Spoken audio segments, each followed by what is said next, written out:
As Bud was talking today in Sunday school, it got me to thinking. Sometimes we come upon trials, and y'all know we've come upon a trial. We went down to Kentucky to see if they couldn't do this surgery for us about the cancer, and it didn't take place. But now it looks like we're going to be moving into several weeks of radiation. All of this is in the dark. Nobody knows what's going to happen next. But this isn't the first time that God's gave me a position where I'm in the dark and I don't know what's going to happen next. I've had it happen several times throughout my life, and I'm sure it's happened several times with you. And Bud mentioned there in the Sunday school, and made me think about it. There's two different views that you can have when something like this comes along. Two different views. And I think you can see it pretty clearly when they were standing there at the Red Sea. Y'all remember it? Moses had led the children of Israel out.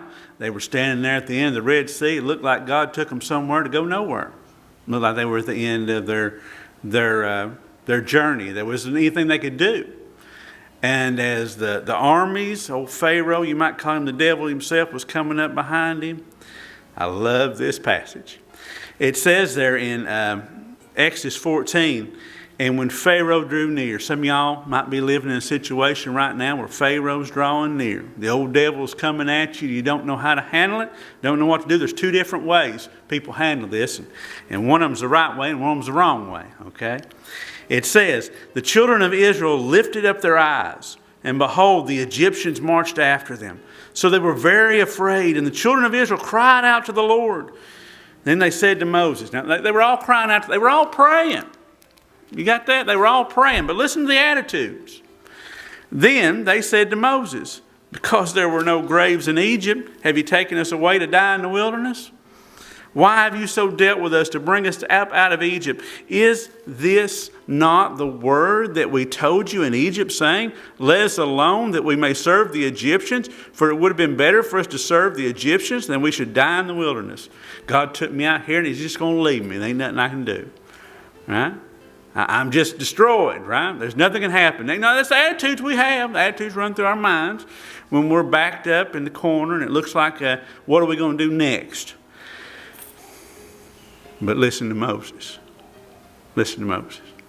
And Moses said to the people, do not be afraid. I've got a ring. I'm going to preach this now. I preach the other one too, but I'm going to preach this, it looks like. Do not be afraid. I've got a ring I've been wearing for a long time. It's one of them silly little trinkets. But it says on it, fear not. And I've learned that no matter what comes in your life, you don't have to be afraid. If you've got God. If you've got God, you don't need to be afraid. And it says here, do not be afraid, Moses said. Stand still and see the salvation of the Lord, which he will accomplish for you today. For the Egyptians whom you see today, you shall see again no more forever. The Lord will fight for you, and you shall hold your peace. And let me tell you, I believe God's got this. No matter what occurs. Whether it occurs in me not being here anymore, God's got this. God prepared a way to take care of everything. And I trust him. No matter whether I'm here or I'm there. Either way, I'm with the Lord, right? And the Lord will take care of everything else. But isn't that peace? Isn't that peace? To be able to know that no matter what happens, the Lord's got this. Don't you want that peace? Don't you want that peace? I tell you what, you couldn't buy and sell this on the open market, all right? Only God can give this peace. Only God can. And only God will. Only God will. And I hope each and every one of you that's under the sound of my voice today have the peace that God has given. Because he'll do it. We're going to talk a little bit more about some of that here today. But I really felt led to share that with you here this morning. I did.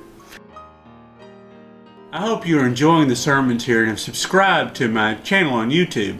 But I would love even more to meet with you in person at the church where I'm blessed to pastor at in White Pine, Tennessee, Omega Baptist Church.